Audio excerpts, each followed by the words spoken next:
Good afternoon, and welcome to this second webinar of the day. This is the actual last one for the level two, so there's no webinar next weekend. And this one is to do with energy systems and will help you with completion of LO7. Every single topic, every single topic that we cover in this particular webinar is all based around the 5 questions that feature in LO7. As usual, if you have any questions, do ask. Failing that, stay muted. And when I do pause, that's going to be to let somebody in. Okay. So I got one question. Yeah. Relating to the last seminar. The video that you wanted us to watch, what was that in reference? What question was that in reference to? There's a little video I watched on YouTube. Yeah, let me just get that. To do the muscles and the bridging, to do the bridging. Yeah. I'm just going to open up that workbook so I can let you know exactly which one that was. So level 2. That was LO8, wasn't it? Yes. Yeah, LO8. Nervous system. Yeah, nervous system. Okay, so you won't see this. I'm just looking through the workbook right now. Describe the it's question number 2. Question number 2. Task 2. Okay. Definitely task 2. That says describe the principles of muscle contraction. So that's what the video will help you answer. Okay. Thank you. Right, let me just come out of that and let a few. I'm trying to get in. No. Okay, right. So let's go back to this. Okay, so as I said, this is to do with the energy systems, and all 5 of these bullet points will help you with the 5 questions in LO7. So by the end of the session, you will be able to describe how carbohydrates, fats, and proteins are used in the production of energy and adenosine triphosphate. Explain the use of the 3 energy systems during aerobic and anaerobic exercise. Identify the byproducts of the 3 energy systems and describe their role in muscle fatigue. Describe the effect of endurance training on the body's use of fuel for exercise, and define anabolism, catabolism, and EPOC. Okay.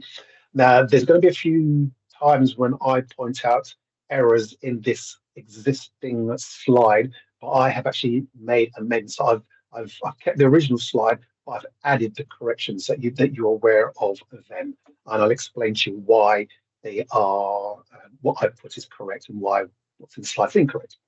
So our bodies require energy to create movement, produce force against objects, generate heat, replicate cells and tissues, and support neural function and maintain homeostasis. We'll look at those last 3 in a minute. So this blue blob here is a representation of a cell, a typical cell within the body, and the front has been sliced off, so just showing a bit of the stuff on the inside. And this representation, obviously, of the brain, just showing you synapses, which is like neural connections. So remember in the this morning we talked about neurons. Okay, so if neurons, and when they start to join within the brain, that's called forming synapses. Okay. So yes, so supporting neural function. So the energy system ATP is required for your nerves to operate properly. They're required to replicate cells. So replicating cells is creating another cell, almost like a twin. So cells will divide and replicate and reproduce themselves. And homeostasis is just balance. So when all the body's chemistry is in balance, that's called homeostasis. Okay. Right. So the light keeps on going out in here. I'm just wondering if I should be leaving the building. Just 1 second. Okay. All the lights have gone off downstairs. Right, I just want to temporarily end the show because I can't see the page that lets me know who's trying to get in and who's not. So just give me 1 second, please. Okay, cool. Right, so I'm just going to go back to PowerPoint. Okay, can one of you just confirm that you're still seeing the PowerPoint? Yes. Okay, great. Because I can't actually see the list of you guys. It's disappeared somehow. Okay, great. Thank you. Right. So sources of energy. Energy is measured in calories and originates from the food that we eat. So when we use the term calorie, we aren't in fact referring to. So we are in fact referring to a kilocalorie. So often we say calorie, but we're actually talking about a kilocalorie, which is 1,000 calories. Okay? So despite this, in nutrition, calorie with a small c and kilocalorie are used interchangeably. Okay, so typically, if someone says I burn 1,000 calories, well, it actually means 1,000 kilocalories. Yeah. A calorie is the amount of heat, a small calorie, that is, small calorie is the amount of heat required to raise the temperature of 1 gram of water by 1 degree Celsius. So therefore, a kilocalorie is the amount of heat required to raise the temperature of 1 kilo or 1 liter of water by 1 degree Celsius. Okay, so a kilo of water in terms of volume is 1 liter. So in other words, 1 liter of water weighs 1 kilogram. Okay, so kilocalorie is the amount of heat required to raise 1 liter of water by 1 degree Celsius. So we get our source of energy are carbohydrates. So for example, bread, potato, pasta, rice. And a gram of carbohydrate provides you with 4 kilocalories. Another source of energy is protein. So as we can see there, that's an egg. So you get protein from egg, from dairy products, from meat, from fish. So 1 gram of protein also provides you with 4 kilocalories. And then we get our energy from fats. So you can see there, that's either some margarine or butter. And 1 gram of fat produces 9 calories. So you can see it produces 2.25 times more calorie than carbs and protein. So when we're talking about energy system, perhaps the most important thing to focus on is ATP, adenosine triphosphate. So the body uses or utilizes a single energy molecule called adenosine triphosphate. So that all the energy that your body, your muscles, your heart, your lungs, your intestines, every living tissue in your body is going to require ATP to function. Okay, adenosine triphosphate. So this picture is just a graphical representation of what ATP is. So ATP is an adenine, which is like the backbone of the molecule, a ribose, which is sugar, and then 3 phosphates. Okay, hence adenosine triphosphate, tri meaning 3. So in order for energy to be produced, the third phosphate gets broken off. When the third phosphate is broken off, we produce a lot of energy. And it's that energy that is produced that allows our muscles to work and allows our entire body to function. Okay. When this one breaks off, we then get a small amount of energy being released in this bond here. Okay, but it's the most important one is this one here. So the third phosphate group gets broken off, and the bond that is broken releases pretty much all the energy that the ATP can produce. And we are then left with a substance called ADP, adenosine diphosphate. Okay? So the energy from food is harnessed through 3 different systems to produce ATP. We have the aerobic system, the lactate system, and the creatine phosphate system. And we're going to look at each of those individually. Okay? So remember, just going back, so we have ATP, the third bond breaks off, the third phosphate breaks off and releases a large amount of energy. And that allows our cells to carry out their functions. And we're going to discuss 3 means by which ATP is replenished: aerobic system, lactate system, and the creatine phosphate system. Okay. So a revision of one of the previous slides. So again, remember in all these cases, the letter you see there represents the first letter of the missing word. Use these pictures here to help you figure out what these letters may be referring to. Okay, so remember, we've got a bit of bread, a bit of egg, a bit of butter. So that's going to be your carbohydrates. What do you reckon the egg's going to be? P, it's going to be a protein, and clearly your butter is going to be your fat. And now we're looking for numbers. Okay, the amount of calories produced per gram. Remember, these two were the same. So we have 4 and 4, and then this one was significantly larger, which is 9 calories. And then do you remember the definition of a kilocalorie? So a kilocalorie is the amount of heat required to raise the temperature of 1 kilogram or 1 liter of water by 1 degree Celsius.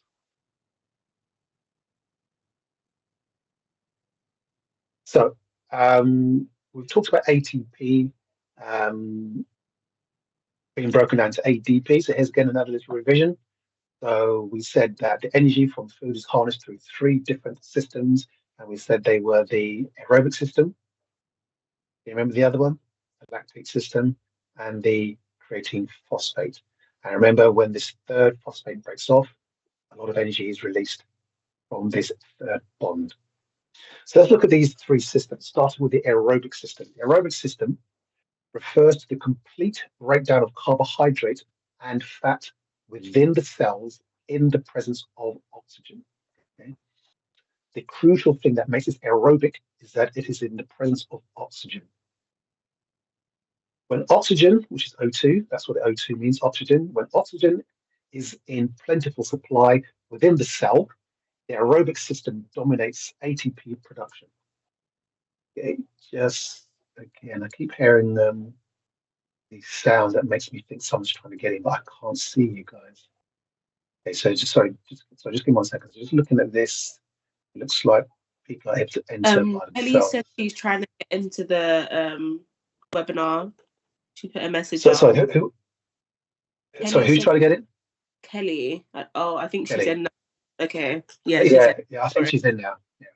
Great, thank you. Yeah, something I don't know why I'm unable to see you guys. I've got to keep unsharing the video just so I can see you. That's not normally the case, so I'm not sure what that is. Okay. That's better. I can see you guys now. Cool, great. But you can all see the slide, hopefully. Yes? No, we can't see the slide. Oh, okay, all right, slide's gone, right. So it's either I see you or you. That's strange. Right, so let's go back to sharing.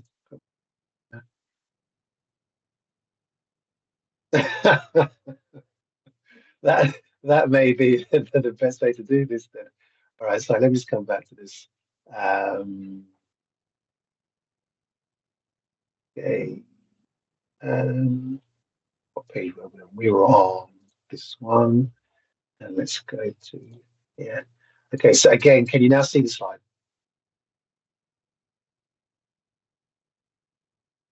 Yes. Okay, great. Excellent, great. Right, yeah, so we got as far as saying that when oxygen is in plentiful supply within the cell, the aerobic system dominates ATP production. Okay, so when you increase your cardiovascular fitness, that will improve the delivery of oxygen to your working muscles, allowing the aerobic system to produce ATP at higher intensities. Okay, so if you're trying to get, let's say you're trying to prepare for a marathon.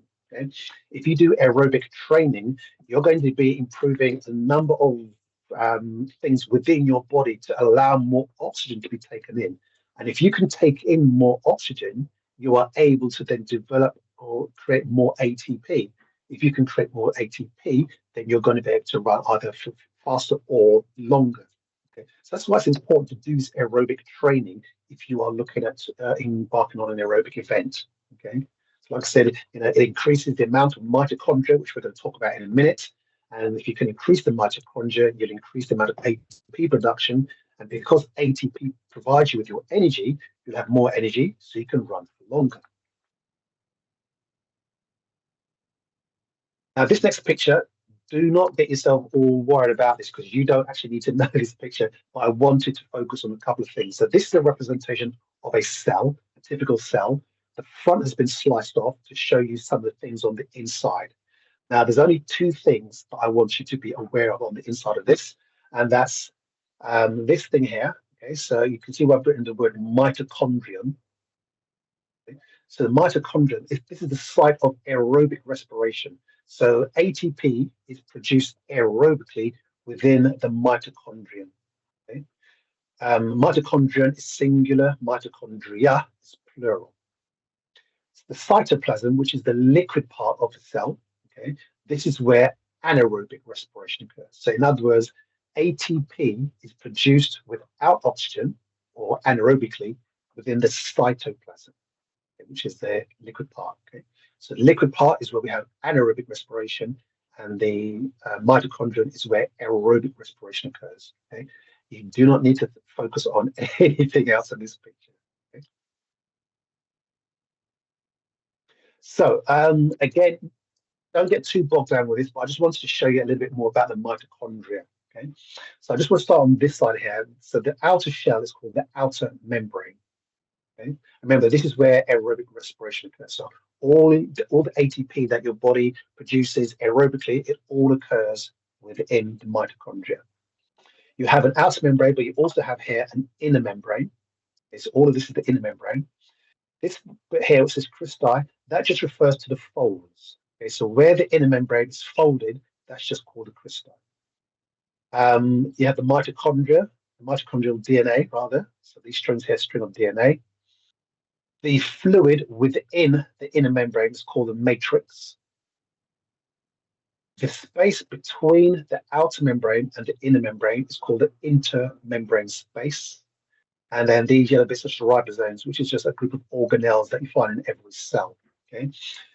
So the reason why I just wanted to point it out is that I'm hoping that what you guys will do is not just stick with the knowledge that you gain from level 3. You're going to do further studies and try to understand a lot more about anatomy and physiology. Okay? And one of the things that's really useful to know about is the mitochondria. Okay, so this is called the powerhouse of the cell because, like I said, this is where the bulk of your ATP is produced. But you don't need to worry about this for your workbook. Okay? So let's look at this schematic of aerobic respiration. So again, this thing here is a representation of a mitochondria.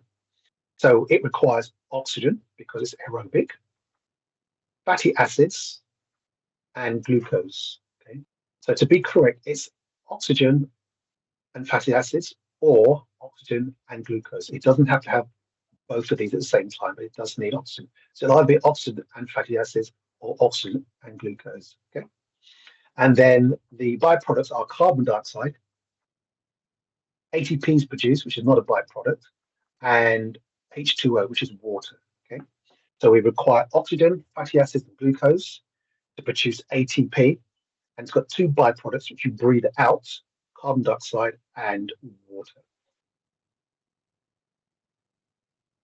Okay. So we've just done it. So let's see how much of that previous slide you remember. Okay, so we've got 3 things that is required to go into the mitochondria, and you've got 3 things that come out. So we require oxygen, fatty acids, which is just another way of saying fats, but it's more accurate. And we also need glucose. And then we're going to produce carbon dioxide. We're going to produce ATP, which is what the whole idea of the cellular respiration is, and then water. So those are your 2 byproducts on the end there: carbon dioxide and water, your byproducts. So that's your aerobic system. Now let's look at the yeah.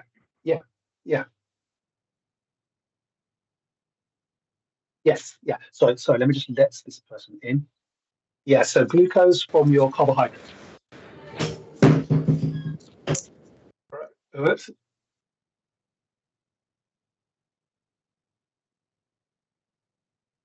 It can do, because let's put it this way: if you have excess sugars, because what does sugar does? Sugar causes inflammation. Okay? Very, very much an inflammatory substance. However, it's a very important substance for producing ATP. Essentially, that's its sole purpose within the body.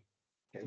Sole purpose. So when we consume carbohydrates, be they starchy or sugars, okay, because your carbohydrates can be starches, they can be sugars. When we consume them, they get broken down and stored in your liver and your muscles as glycogen. Okay? And then the glycogen, when the cell needs to produce energy, it reconverts it from glycogen back to glucose, and that is used to form ATP. So your cells need that glucose. Okay? However, if you are consuming too much glucose, more than the cell's going to require, that may well lead you to get something like diabetes because you have high blood sugar, and then the insulin stops being produced and cells don't respond to it. So ultimately, glucose is a very, very important substance for your cells. Yeah.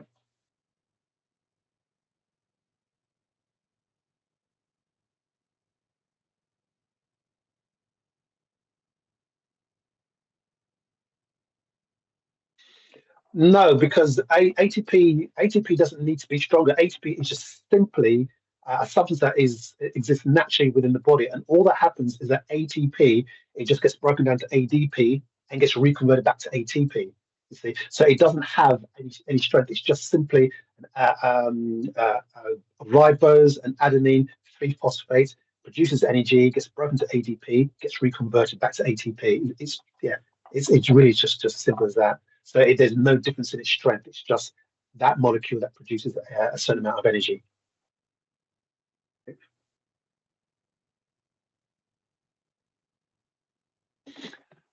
No, well, yeah, nutrition, yeah. So I would say that it's not that your mitochondria get stronger. What happens is that you're going to you can increase the size and number, but that's going to be through doing the appropriate training.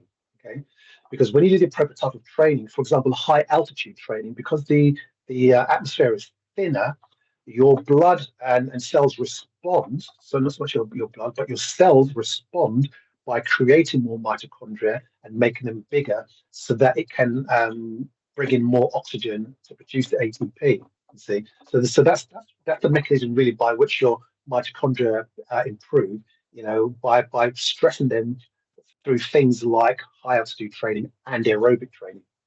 Yeah.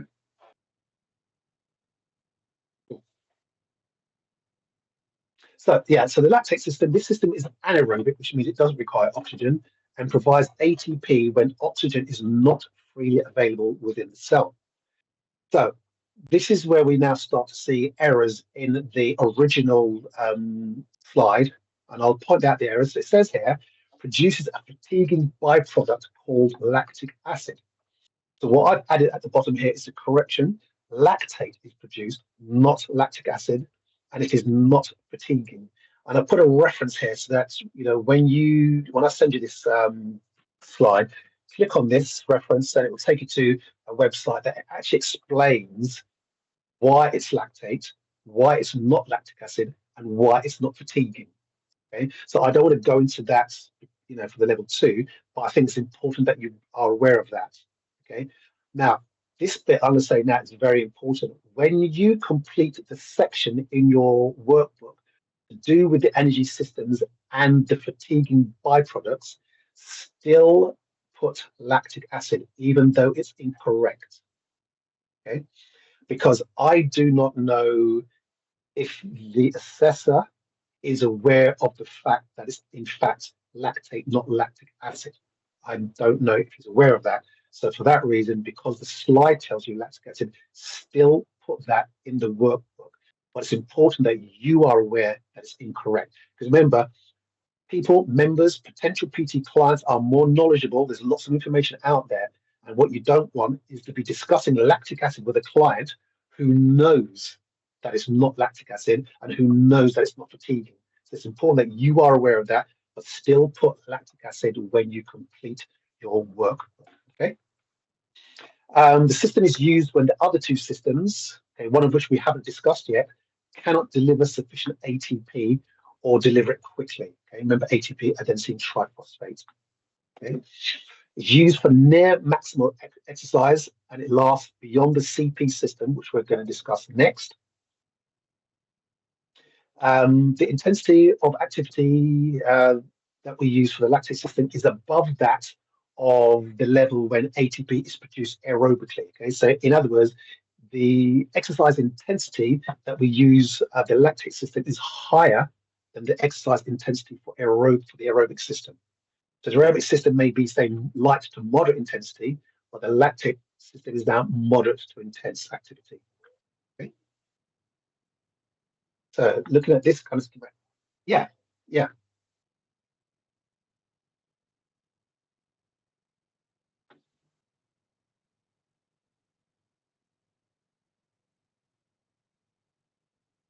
No, no, no.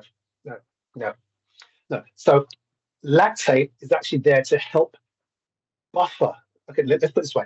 The burning sensation is the buildup of hydrogen ions. Okay, that's one of the reasons, the buildup of hydrogen ions within the cell.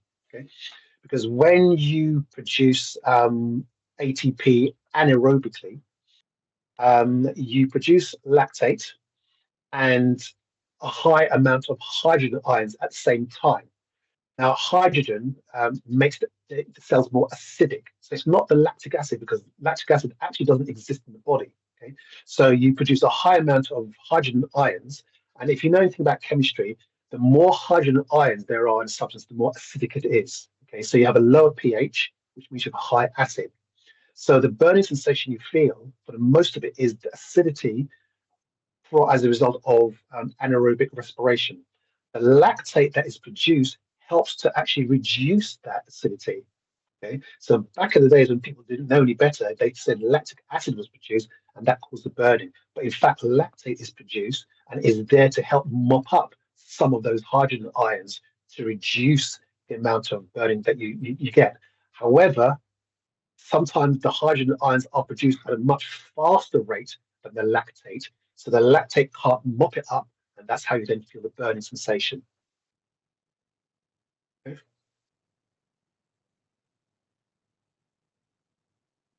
Mm. Yeah.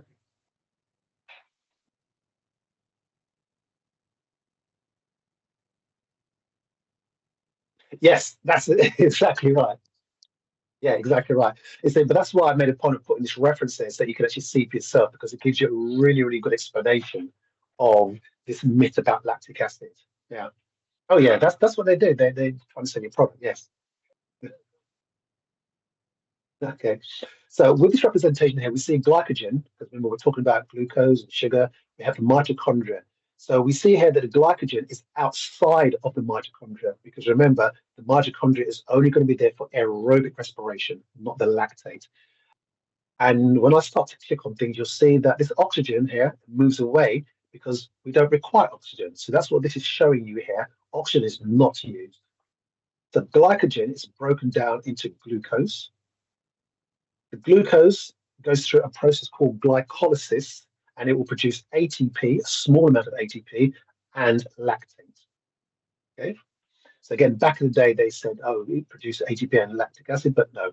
So glycogen is stored within the liver and the muscles. When it's required, it gets broken down to glucose and then into pyruvate by a process called glycolysis, and it will produce one molecule of glucose will produce 2 ATP and lactate.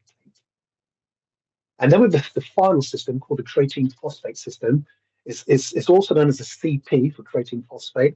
Sometimes you may see it written as the PC, phosphocreatine, okay? But it still have those two same letters, C and P. So this utilizes chemical energy and does not require oxygen, fat, or carbohydrates.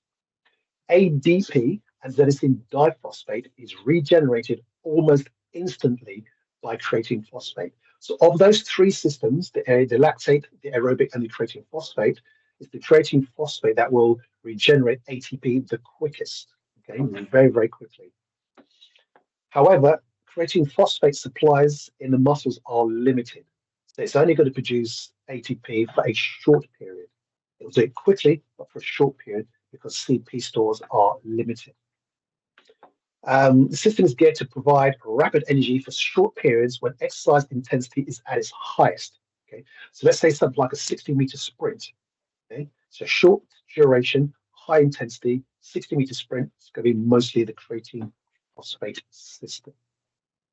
Okay, so again, we can see here that we've got our ATP, so ADP, adenosine diphosphate, because only two. It's outside of the mitochondria, because remember, only the aerobic respiration occurs in here. We have a creatine phosphate, because it's the CP system, and the creatine phosphate is going to donate its phosphate to ADP, turning it back to ATP. Okay? So that's why it's the quickest one, because it literally is just creatine phosphate, comes along and says, here, ADP, have my phosphate. whereas the lactate system has got to break glucose down through several cycles, and the aerobic system has got to break glucose and fats down through even more cycles. Okay, so it takes longer and longer. Okay. So here's a little summary of these three systems. Okay, so the one that uses oxygen is the aerobic system. It produces energy slowly. It's going to use glycogen and fat. It will produce unlimited amount of ATP. There are no fatiguing waste products. It produces energy for long duration activities of a low intensity. And in terms of ATP, well, production, the time to eat and drink is going to determine the ability to replenish your fuel stores. Okay, because obviously once you've eaten and drunk, you've got your carbs in and your fats in, then they can be utilized to produce ATP. The lactate system, so it's anaerobic, so without oxygen, produces ATP rapidly. It uses glycogen, which you get from your glucose. It will produce a limited amount of ATP. And remember, still use this as your answer, even though the asterisk will tell you that it's wrong. So it says lactic acid as a fatiguing byproduct. Produces ATP for up to about 2 minutes of intense activity of a high intensity, so 60 to 95% 1 rep max, and takes between 20 minutes to 2 hours to fully replenish ATP. And then finally, we have our phosphate system or creatine phosphate system. Again, that's anaerobic, so no oxygen. Produces ATP very rapidly and uses chemical energy, so creatine phosphate. Provides a very limited supply of ATP. Has no fatiguing waste products. Produces ATP for a short duration of very high intensity. And ATP replenishment is very quick. Okay, so 30 seconds to 4 minutes.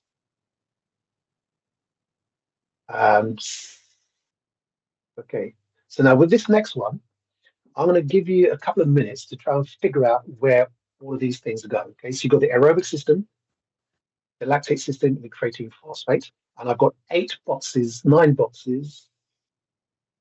Yeah, 9 boxes. And try and figure out where you think logically they go. So again, don't vocalize that, just see if you can figure out where each one goes.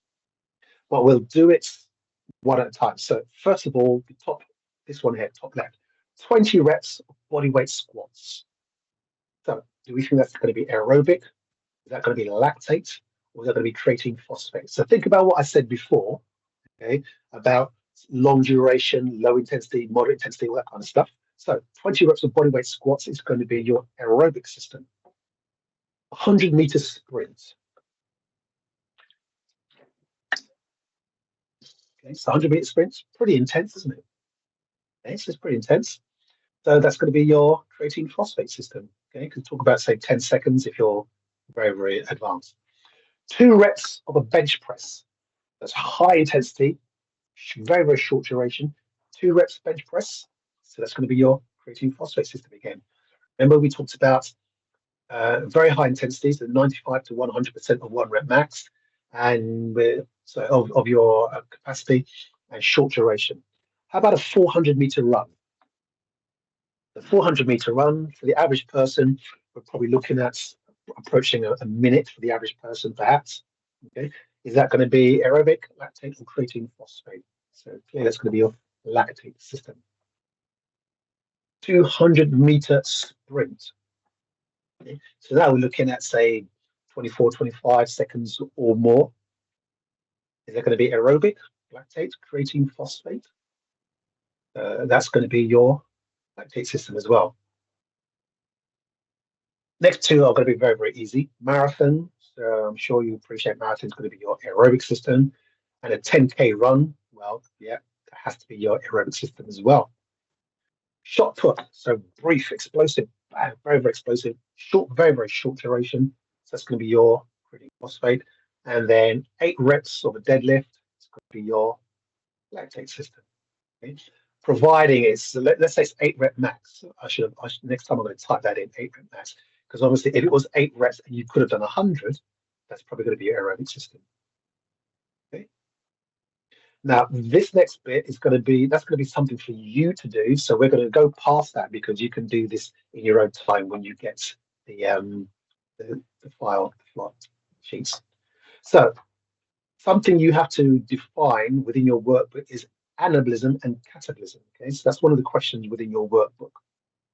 So quite simply, anabolism, metabolic process that builds up molecules from smaller units, and it usually requires energy. So you look at this picture on the left-hand side, this is anabolism. We're using energy, ATP, for all these different molecules, and we're going to be building them up. So we've got a substance here, doesn't matter what it is, but these links show you that these molecules here have been joined. So we've used energy to join these molecules, doesn't matter what they are, to form a bigger substance. That's anabolism, okay? So building up. Okay? So when you think of things like anabolic steroids, anabolic is building up, so it builds up the muscles. The purpose in the body so supports growth, repair, and storage. So, for example, building muscle protein from amino acids. So you've got a pool of amino acids. Remember, they're the building blocks. Bring those amino acids together to form a range of proteins. Okay? Protein being the second most abundant substance in the body, second to water. For example, muscle protein synthesis after resistance training. So when you do your resistance training, you have what's called an anabolic window. Within that anabolic window, that's a time frame during which protein synthesis is at its greatest. Protein synthesis just means you're creating things like actin and myosin to help make your muscles bigger. Okay? So that's what protein synthesis is, and it occurs within your anabolic window. We have catabolism, which is the opposite. So it's the metabolic process that breaks down larger molecules into smaller ones, releasing energy. So again, if you look at this picture here, this is the reversal of your anabolic picture. So we've got this molecule.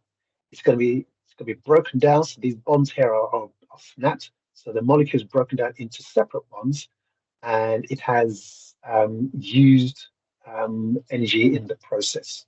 Okay, so metabolic process that breaks down larger molecules into smaller ones, releasing energy. Purpose in the body provides energy for immediate use and recycles components for other functions. The main thing for you to know, though, from a workbook perspective, is this bit here and this bit here. Okay, so there's the definitions of anabolic and catabolic. I don't think you're required to give examples, but if you are, you've got the slide here. Okay. And then another, yeah.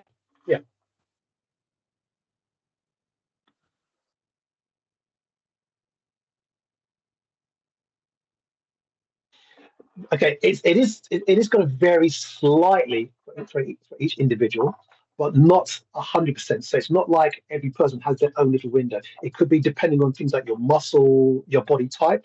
So now you've got things like ectomorph, endomorph, mesomorph. So you've got your different body types. Things like your experience of training as well. Okay, so somebody who is less experienced at training, their anabolic window may be different to somebody who is experienced. Okay, because I don't know if you know, but your experienced lifters, their progress is a lot slower than the inexperienced lifter. So your Arnold Schwarzenegger, when he's trying to grow muscle, his muscle now starts to grow at a slower rate than somebody who's relatively new, despite their size. So your anabolic window will vary to some degree, depending on things like body type. Also, gender may affect it as well. Age may affect it as well.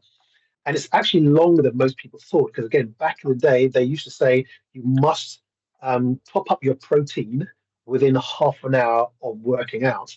And it's been shown through science that the anabolic window actually does extend into the next day. It's just that it gets closed, it gets narrower and narrower. So think of your anabolic window. In other words, the point at which you can grow muscle is wide straight after you've worked out. But now that window starts to close and close and close and close as the hours go by. Okay. But you could say that. Yes, yeah, indeed. So I think.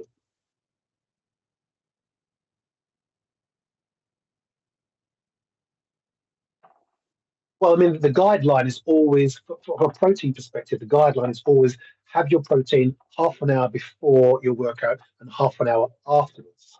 Okay, that's one of the guidelines. Yeah, but, and there's a caveat. Well, not necessarily. Okay, it's going to depend on the training, and it's going to depend on when you've eaten before. Because remember, the glycogen is going to give you the energy that you need to do the exercise. That's what it does. That's all it does. It gives you the energy. You see, so let's say you fasted. If you've been fasting, you may struggle to do your workouts because you're low on energy. So let me just let this person in. Luckily, yeah. So if you're fasting, you're going to find that your ability to do your exercise is going to be compromised unless, of course, you have got enough carbs stored, glycogen stored in your muscles and your liver. Okay. So that's the purpose of the glycogen. But yes, you can work out without it. So when I'm going through a fat burning phase, I do it on an empty stomach so that I'm just burning stored fat, stored carbs. Okay. But even though it's recommended to take your protein, say 30 minutes before and 30 minutes after you've worked out, it's also recommended that you have your protein with every meal. Okay, so you're balancing out your protein rather than consuming too much in one go. Yeah. I mean, there is conflicting information out there, and there always will be in this industry, but there's always people who are doing the research. Yeah, always further research.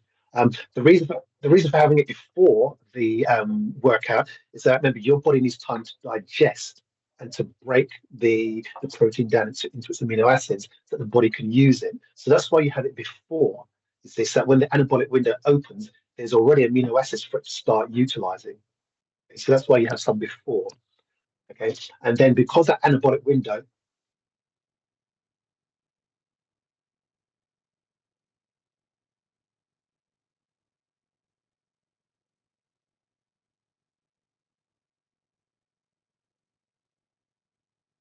Yes, yes, yeah.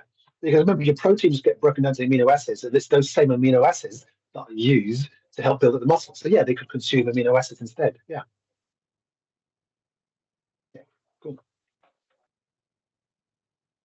So right, another term. I think this is the last term. Yeah, this is the last term that you need to know, and I think there is a question about this. So EPOC, excess post-exercise oxygen consumption. So definition, the increased rate of oxygen intake following strenuous exercise or activity. And the purpose within the body, so it helps to restore the body to its resting state by replenishing energy stores, clearing lactate, and when lactate is built up anaerobically, and rebalancing hormones and body temperature.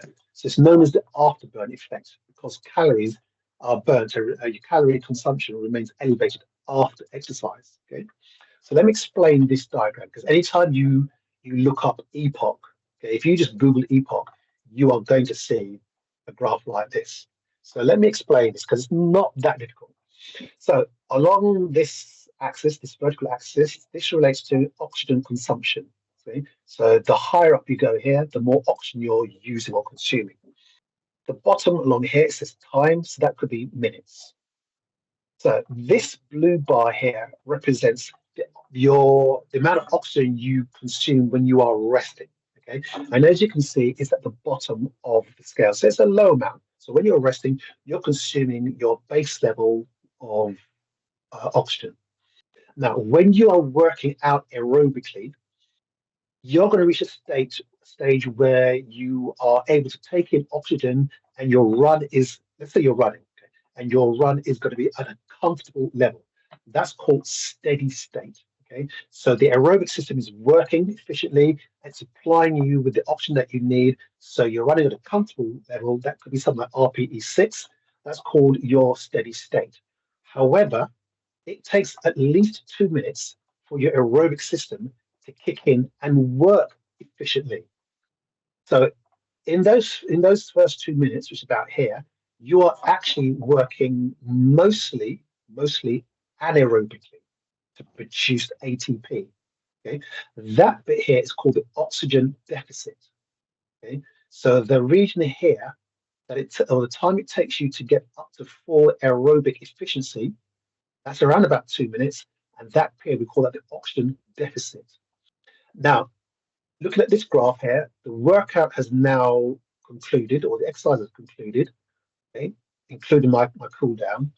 Now, after my workout, I'm just going to chill, maybe sit down and watch TV. Okay. Now, in that period, it takes a little while for my oxygen consumption to go back down to base level. Okay. Remember, this blue is base level, my resting level of oxygen consumption. It takes a while for my oxygen consumption levels to go back down to my resting level. That is called the oxygen debt, and that is what we know as our EPOC. Okay? Our excess post-exercise oxygen consumption. So in other words, post meaning after exercise, the level of oxygen consumption is higher rather than it is when we are resting. And after a given period, we eventually get back down to resting level. Okay, and then during this period, because our oxygen consumption is still higher than it will be at resting, because it's higher, we are burning more calories.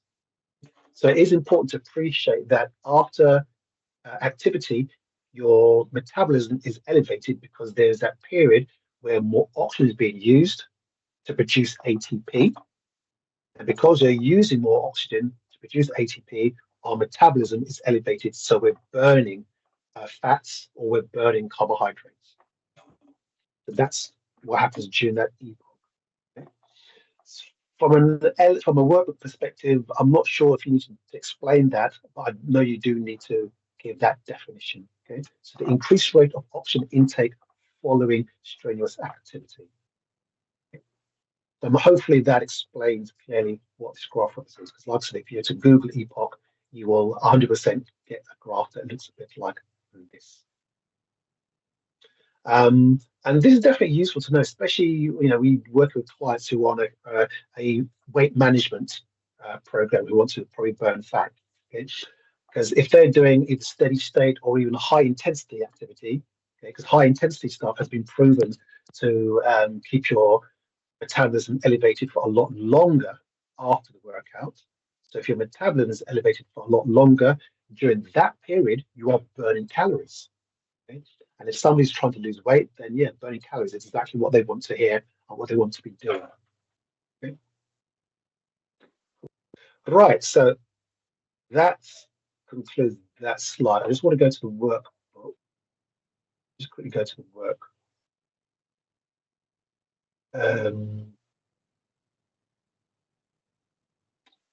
There's this workbook.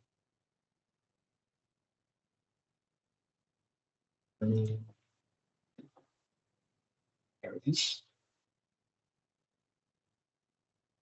Okay, so I'm going to assume I just had someone maybe try to get in at this very late stage. Okay, I thought somebody was trying to get in. Okay, so this is your workbook. This is going to be the LO7. So you have 5 questions. So the first one is up here. So describe how carbohydrates, fats, and proteins are used in the production of energy. Okay, so I think in this one, mention the fact that you have mention how many calories are produced. Okay, in each one. I wouldn't just rely on the slide for this, because one thing the slide hasn't told you is that protein is only really used to produce energy when we don't have sufficient carbohydrates or fats. Okay, so that's the important thing to put in there, but it's not in the slide. Okay, the carbohydrates, you're going to use that for aerobic and anaerobic activity, but in the presence of oxygen. Fats for aerobic activity, but in the presence of oxygen.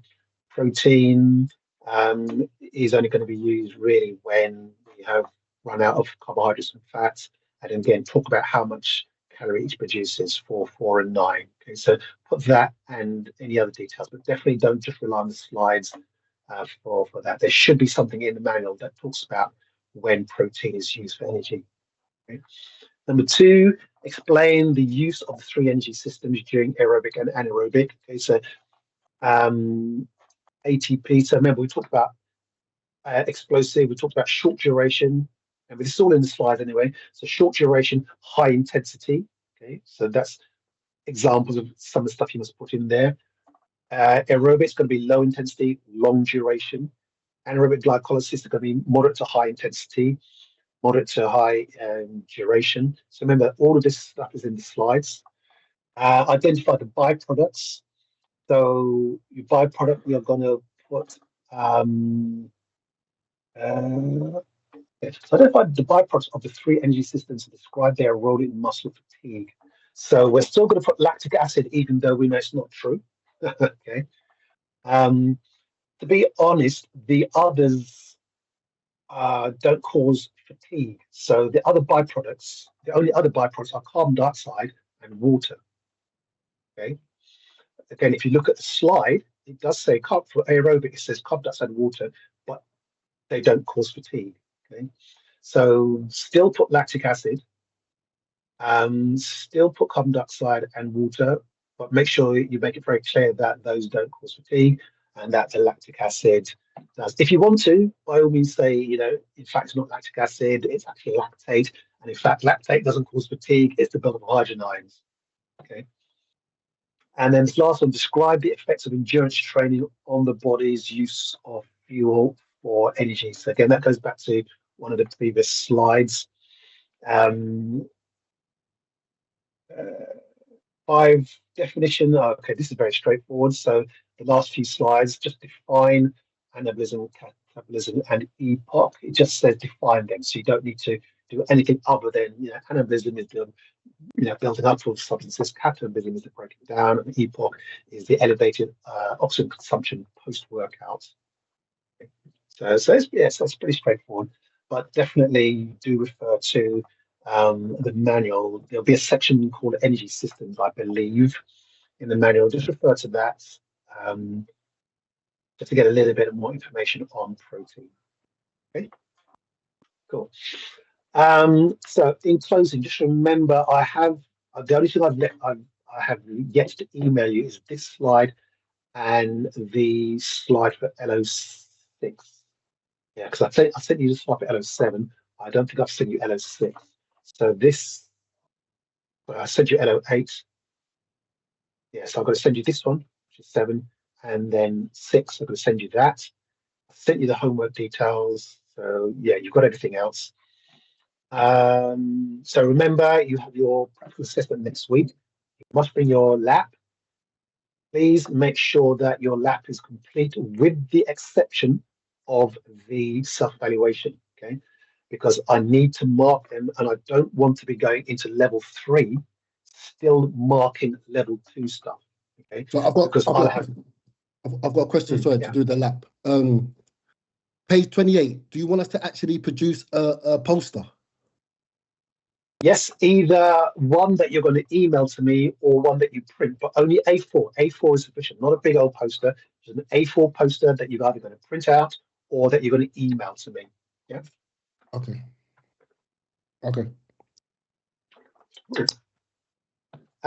Yeah, so please make sure that, like I said, because I'll have more than enough level 3 work to mark when we start the level 3 stuff. I don't really want to be doing the level 3 marking and the level 2. The same for calcium, okay? Because you've now got 7 workbooks to do for level 3. Let me just share with you the tracker because it's not looking too bad. So I'll stop sharing this. Just find the tracker.